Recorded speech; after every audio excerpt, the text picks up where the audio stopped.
Hello, this is Ravikant Mishra. चलो आज हम लोग देखते हैं chapter 15 probability, right, 10th class का।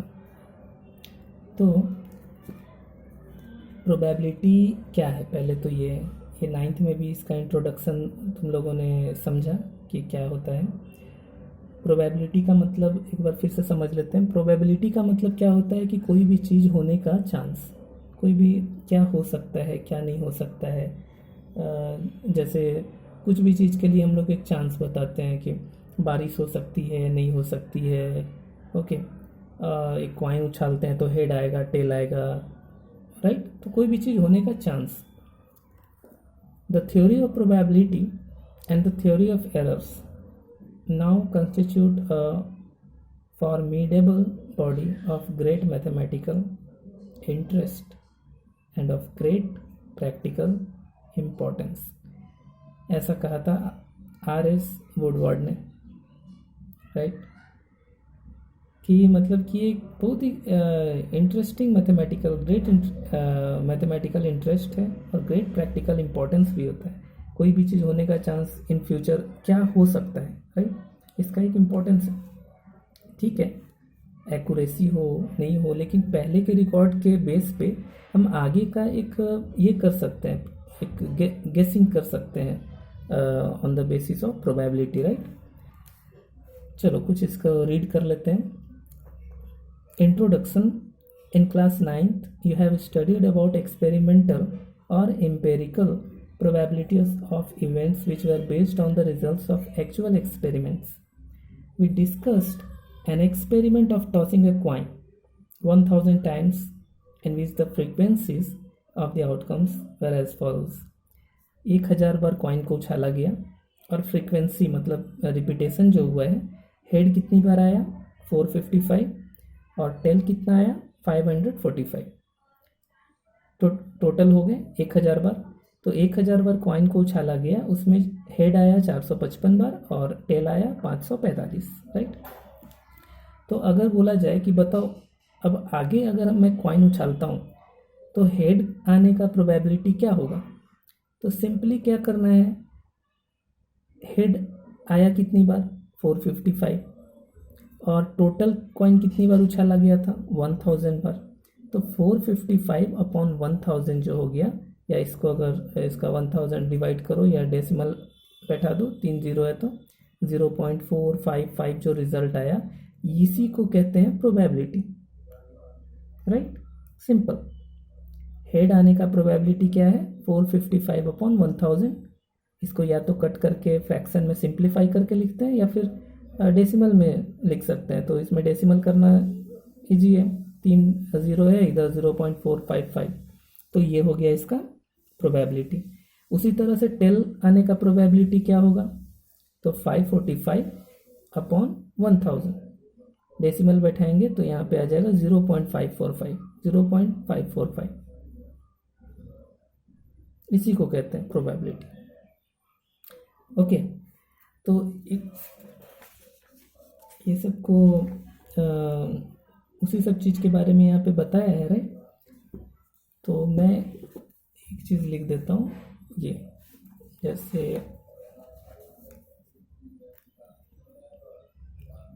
15 probability, right, probability of E मतलब इवेंट, राइट। ये क्या होता है, नंबर ऑफ आउटकम्स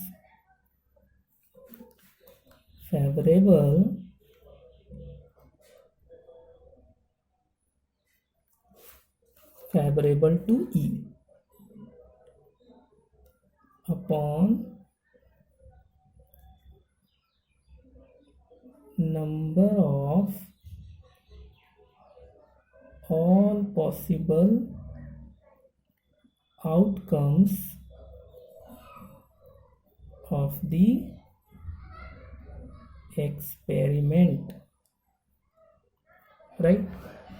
तो प्रोबेबिलिटी फाइंड करने का सिंपल तरीका है कि जो फेवरेबल है मतलब जो हमें चाहिए वो कितनी बार आया और जो मतलब number of all possible outcomes, यानी total number of outcomes experiment में कितना है, right, total number of outcomes, वो डिनोमिनेटर में रहेगा और जो हमें चाहिए वो न्यूमरेटर में रहेगा। यही है प्रोबेबिलिटी।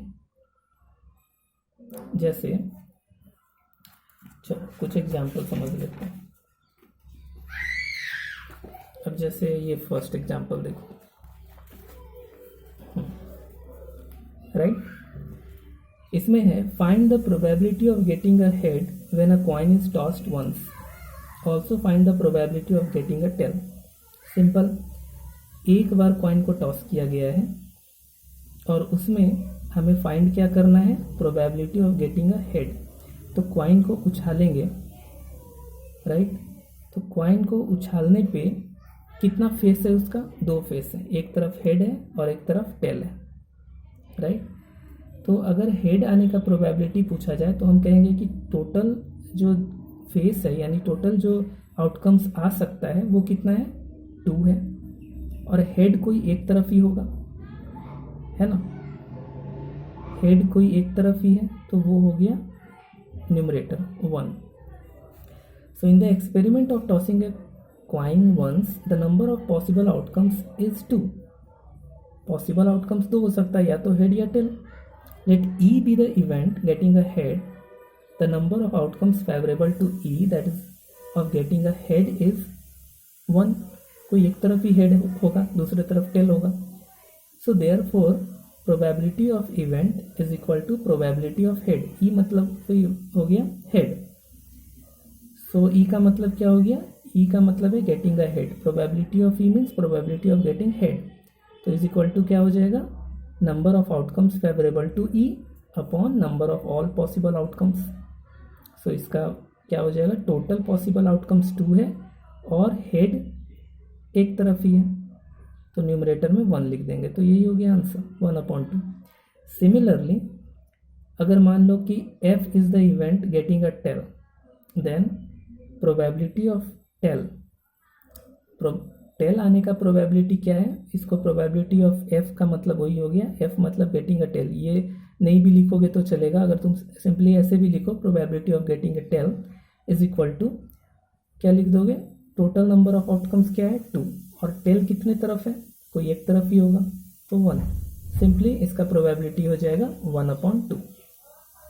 तो हेड आने का भी प्रोबेबिलिटी 1/2 है और टेल आने का भी प्रोबेबिलिटी 1/2 है, मीन्स 1/2 मीन्स क्या, हाफ, 50 चांस, तो 1/2 ये हो गया इसका प्रोबेबिलिटी,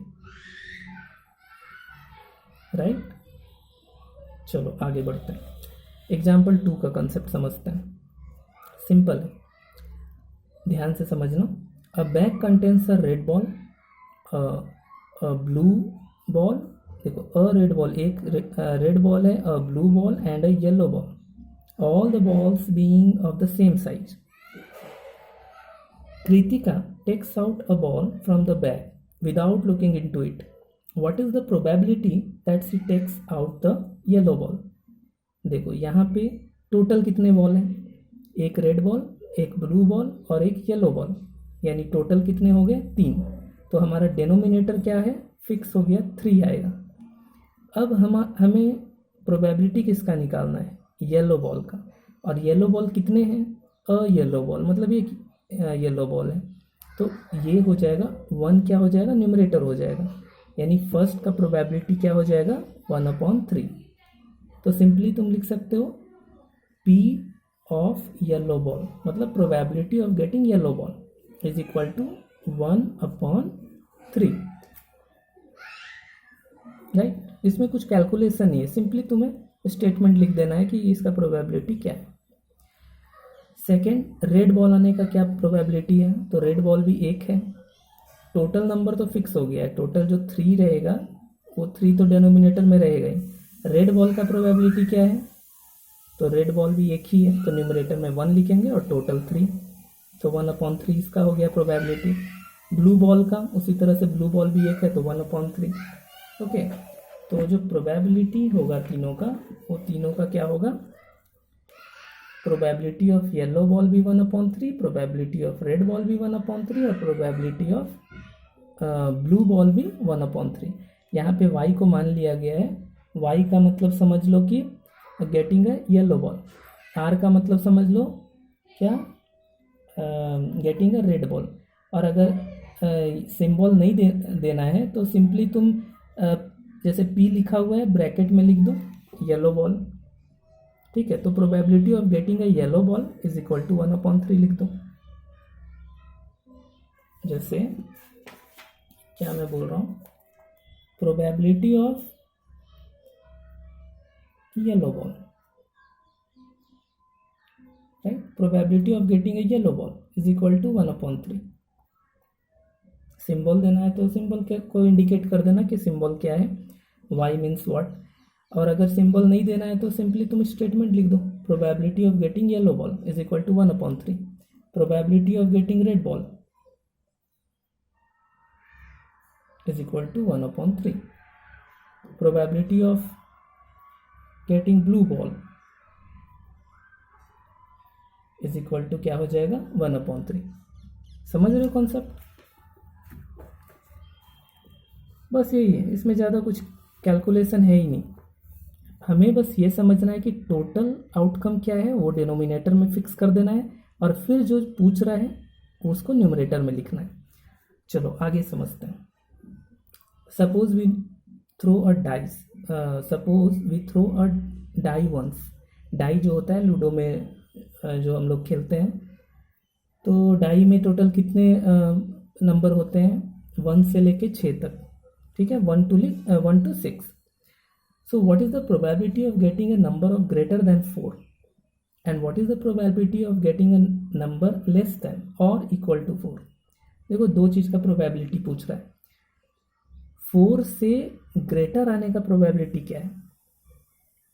तो पहले तो क्वेश्चन को देखो, इसमें एक डाई बोल रहा है और डाई, तो डाई में जो टोटल नंबर होंगे 1 2 3 4 5 6, यानी डेनोमिनेटर में 6 हम लिखेंगे, ओके।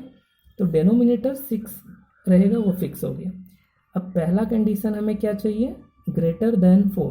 तो 4 से ग्रेटर क्या होगा, 5 और 6, दो ही ऐसा नंबर है 5 और 6, तो यानी 2 नंबर 4 से ग्रेटर है। तो तुम्हें 2 क्या करना है, न्यूमरेटर में लिख देना है और 6 जो है वो डिनोमिनेटर में रहेगा। So probability of getting number greater than 4 is equal to 2/6। और सिंप्लीफाई करके लिख दो, जो रैशनल नंबर आया 1/3 हो गया इसका आंसर। सेकेंड केस में क्या है, सेकेंड केस में है what is the probability of getting a number less than और इक्वल टू 4। तो 4 के इक्वल या 4 से कम, तो क्या क्या हो जाएगा, 1 2 3 4 भी चलेगा क्योंकि 4 के इक्वल बोल रहा है। तो 6 में से 4 नंबर इसमें फेवरेबल कंडीशन है। तो ऐसे में क्या हम करेंगे कि 6 तो लिखेंगे ही डिनोमिनेटर में, और 1 2 3 4 4 नंबर है फेवरेबल, तो ये हो जाएगा क्या, हो जाएगा न्यूमरेटर में क्या लिखेंगे 4। तो probability of getting a number less than और equal to 4 is equal to 4/6। Okay, या तो ऐसे लिख दो स्टेटमेंट में, और या फिर अगर इसको ई लिखते हो तो ई को बताना पड़ेगा कि ई क्या है, ओके। उसी तरह एफ है तो एफ को बताना होगा, the number of outcomes favourable to F is 4।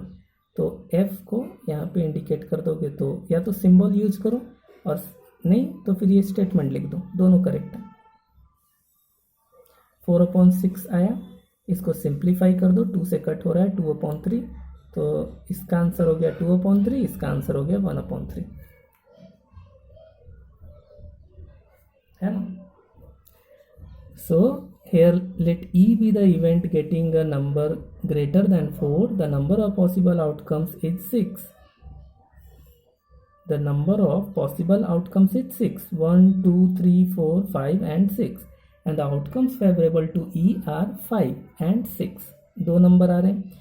So therefore the number of outcomes favorable to E is 2. 4 से बड़े दो ही नंबर हैं. So probability of E यानी probability of number greater than 4 is equal to 2/6 is equal to 1/3 simplify करने पे. Second है let F be the event getting a number less than और equal to 4, है ना। एफ को मान लिया, एफ का मतलब क्या है, getting a number less than और इक्वल टू 4। एफ लिखो या फिर एफ के जगह पे ये लाइन लिख दो, दोनों करेक्ट है। तो इस यहाँ पे इसने एफ को वो इवेंट मान लिया जिसका मतलब है getting a number less than और इक्वल टू 4।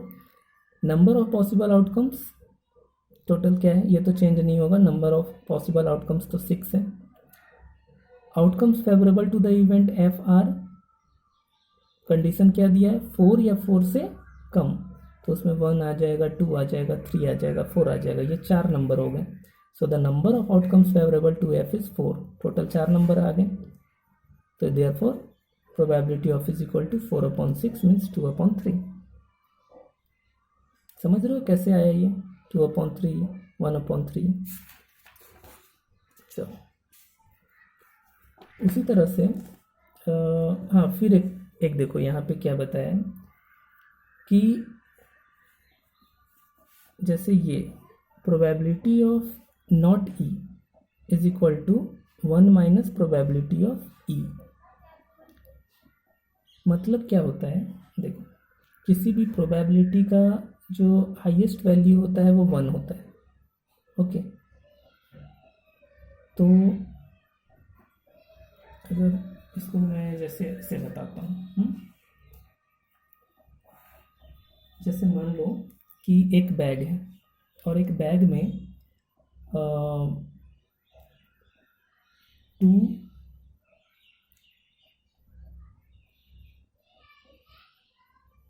ऑरेंज, ठीक है, 2 ऑरेंज। अब अगर उस बैग में अगर कोई ऐसे ही बिना देखे ऐसे हाथ हम डालते हैं और एक हम निकालते हैं फ्रूट्स, ठीक है। तो अब पूछिए कि ऑरेंज आने का पॉसिबिलिटी बताओ क्या है। अब बैग है, बैग में 2 ही ऑरेंज है और बाकी कुछ है ही नहीं थैले में। तो अगर मैं बिना देखे उस फ्रूट्स को निकालता हूँ तो उसमें अगर पूछा जाए कि बताओ प्रोबेबिलिटी कितना है ऑरेंज आने का, तो देखो टोटल कितने हैं, टोटल ऑरेंज 2 हैं और उस टोटल फ्रूट्स कितने हैं 2 हैं और उसमें ऑरेंज कितने हैं 2 हैं। तो ऐसे में क्या होता है कि ये 1 का मतलब हो गया 100% श्योर कि अगर थैले में 2 फ्रूट्स हैं और दोनों के दोनों ऑरेंज हैं तो बिना देखे भी अगर हम थैले में से अगर निकालते हैं एक फ्रूट तो डेफिनेटली वो ऑरेंज ही होगा, यानी उस केस में न्यूमरेटर और डिनोमिनेटर सेम हो जाता है। तो मैक्सिमम वैल्यू क्या होता है 1। लेकिन मान लो कोई पूछे कि बताओ सेम कंडीशन है, थैला है, उसमें 2 फ्रूट रखा हुआ है और दोनों के दोनों ऑरेंज है, तो तुम ये बताओ कि उसमें मैंगो निकलने का क्या पॉसिबिलिटी है। तो मैंगो निकलने का पॉसिबिलिटी तो 0 ही है, उसमें तो है ही नहीं मैंगो। तो टोटल फ्रूट 2 हैं लेकिन मैंगो तो है ही नहीं उसमें, तो इसलिए इसका प्रोबेबिलिटी क्या होगा 0। तो 0 का मतलब हो गया कि इम्पॉसिबल, ये पॉसिबल ही नहीं है, इसलिए इसका प्रोबेबिलिटी 0 है। और 1 का मतलब होता है कि 100% श्योर कि यही मतलब क्या होगा 100% ऑरेंज है तो ऑरेंज ही निकलेगा। तो ये होता है मैक्सिमम वैल्यू और ये होता है मिनिमम वैल्यू, राइट। तो अब बात को समझो, जैसे अगर ये पूछे probability of not getting orange, ठीक है, तो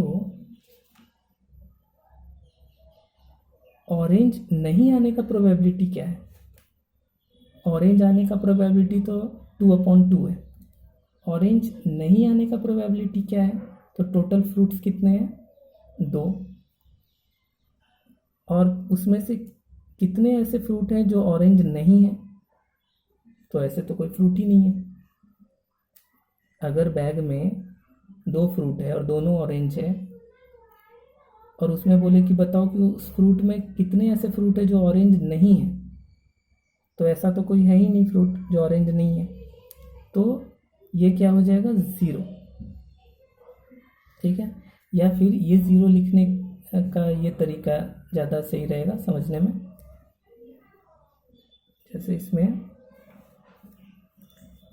2 फ्रूट है, अब टोटल में से तुम्हें नॉट ई चाहिए ना, तो टोटल में से तुम ऑरेंज के नंबर को माइनस कर दो। तो टोटल है 2 और उसमें से ऑरेंज है 2। टोटल 2 फ्रूट्स है और उसमें से ऑरेंज कितना है 2 है। तो 2 माइनस 2 कितना हो जाएगा 0/2 यानी 0।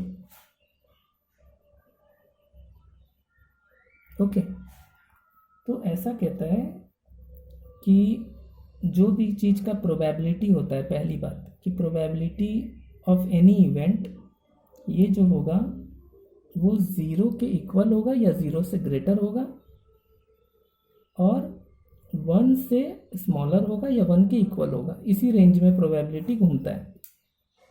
एक चीज़ का ध्यान रखना कि प्रोबेबिलिटी का कोई भी वैल्यू हो वो 1 से ज़्यादा नहीं हो सकता है और 0 से कम नहीं हो सकता है।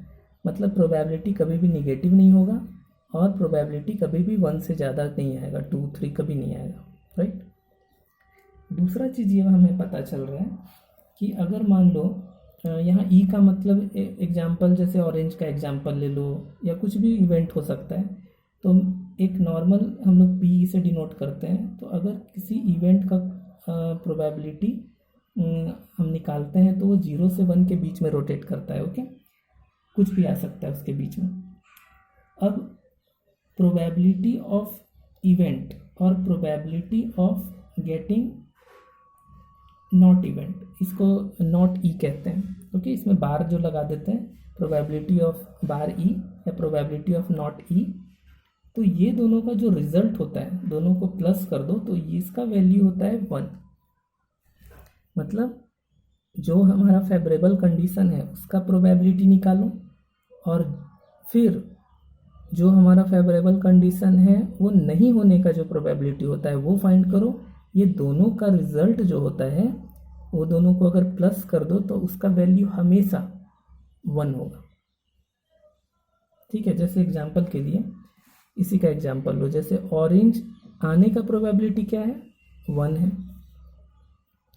और ऑरेंज नहीं निकलने का प्रोबेबिलिटी क्या है 0 है। तो 1 + 0 क्या हो गया, 1 + 0 क्या हो गया 1 आ गया। एक दूसरा एग्जांपल ले लेते हैं। मान लो कि एक बैग है और बैग में चलो 3 बॉल है।